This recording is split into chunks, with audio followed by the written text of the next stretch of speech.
الله على ريحه طالعه من هاد الطنجره. بغيتو تعرفوا شنو فيها البنات الدجاج محمر، الدغميره واقفه في الزويته ديالها.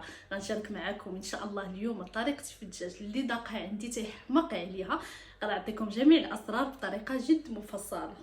اول حاجه غادي ناخذ هنايا البصله والقزبر معدنوس والثومه اللي شلطتهم بهذه الطريقه هذه، غنديرهم في واحد الطنجره وغنزيد عليهم طريفات ديال الزبده. غادي نشحرهم مزيان حتى طيح لي ديك البصله وتولي لي بهذا الشكل هذا.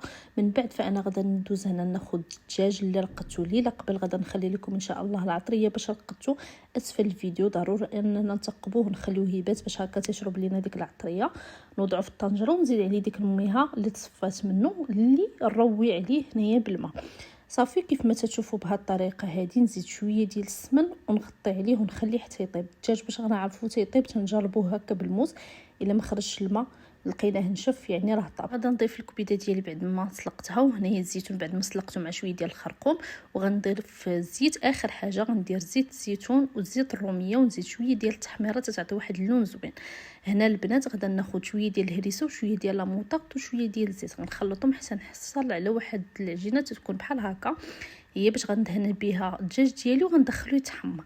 صافي البنات الدغميره كيف ما تشوفوا مع التحريك المستمر حتى توقف لينا في الزويته ديالها وتولي لنا بهذا الشكل هذا. ما نعاودش لكم كيف جا، جربوا طريقتي وانا متاكده ان شاء الله غادا تعجبكم وغادا تحمر لكم وجهكم مع ضيافكم.